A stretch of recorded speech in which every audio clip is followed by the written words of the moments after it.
Oh, all right, guys. What's going on, people? From the house of Etat Libre, we have a unisex fragrance that has kind of a gnarly looking bottle. So grab your beverages, strap up, and let's go for that ride.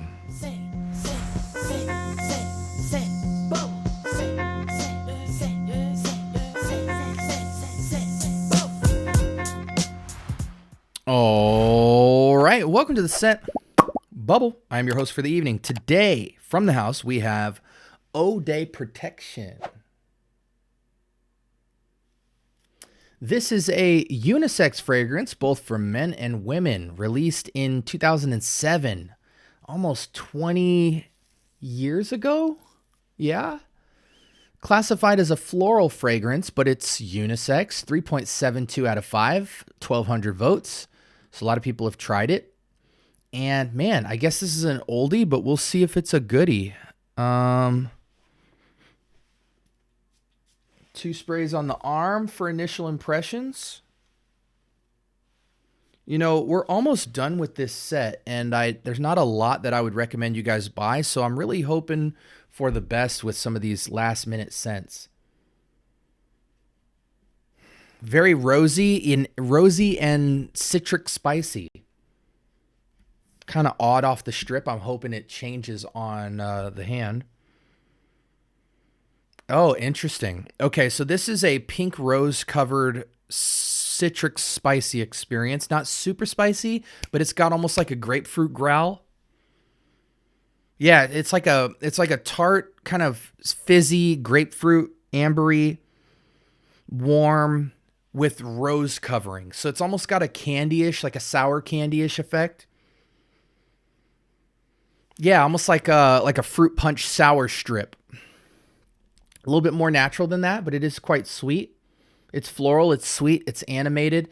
It's innovative to me for sure. I don't know if I like it or how I would wear it, but it's intriguing nonetheless. You got to put all these scents on skin. I put it on the test strip just to see if it's different, and it is. The floral is sticking its head out a lot through that citric, and it's a kind of odd pairing. Let's switch screens and kind of see what... Look at this bottle. Let's see what we're dealing with notes. Okay, so ginger and bitter orange is kind of what's creating that grapefruit accord for me.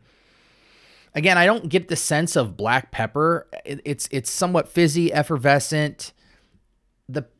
You know... Yeah, I guess it's a bit peppery, but not the spritz from pepper, the taste of pepper. Like it's got a pepper overcoating in terms of flavor, especially more towards the dry down. But really this Turkish rose jasmine heliotrope thing going on is about 50% of the fragrance, and then 30% of the fragrance feels like ginger and bitter orange. And then the last 30% is this black pepper patchouli thing. Yeah, it's a weird fragrance. It's odd. It's signature for sure, but I don't think it works. I do see you at least getting 6 hours of performance with about 2-3 feet of projection on this. I want to see what this reminds people of. Rose Noir. It's a unique rose take. Narciso Rodriguez for her. Rose from Molinard. Carmina. Toy Boy even, Pearl, Oud Silk Mood. That's a reach. I didn't know Oud Silk Mood had an extrait. That's cool. Yeah, I mean, for me, guys, this is like, we can get out of this, actually. I can summarize this scent pretty quickly. This, for me, is kind of odd. This could be a preference thing, so I don't want to turn those of you off who like the idea of this, but it is a pink sour tart floral with effervescence and fizziness with a rich backbone of earthy, airy sweetness. But it leans like 70% on this sour strip, fruit punch sour strip, rosy sour strip, slight spicy, deep, rich pepper tone, but not the hot pepper spice like on your tongue. More of like if you were to smell from a distance a jar of pepper opened up, you know, it has that kind of dark, like bitter earth kind of thing sitting in the back. It's like pepper soaked, not necessarily like spritzy pepper. It really dries down more into a much more earthy, deep, and rich with a slight hint of rose, more of a soily rose.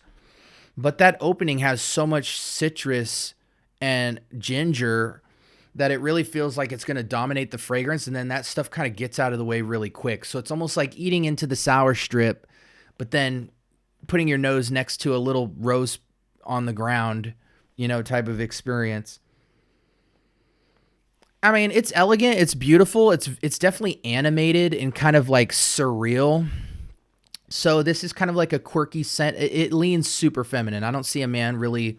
I guess you could treat this like a portrait of a lady type of scent, guys. But it would, in that case, it would be a super rare signature scent for men. For women,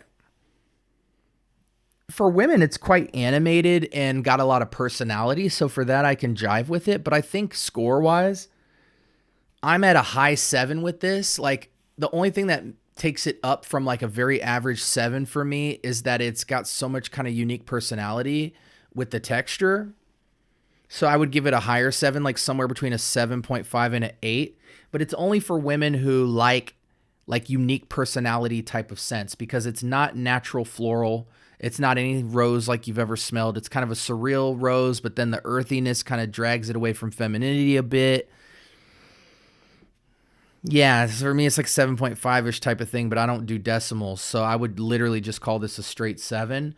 Fall, light breeze, super appropriate. Sprays on this, I would be very light and gentle. 3-4 sprays on this. I think you'll get probably 4 to 5 hours. You could ramp up the sprays, but I don't like to heavy spray rose fragrances. That's just my thing. In fall and winter, you'll definitely want to hit yourself with 4 to 8 sprays.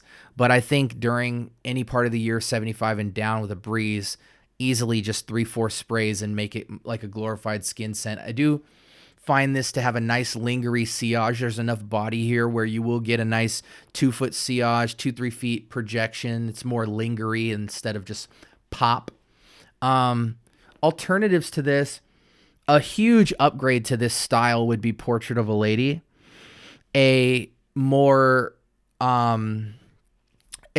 mass appeal appropriate take to this, ladies, would be Atomic Rose from Initio.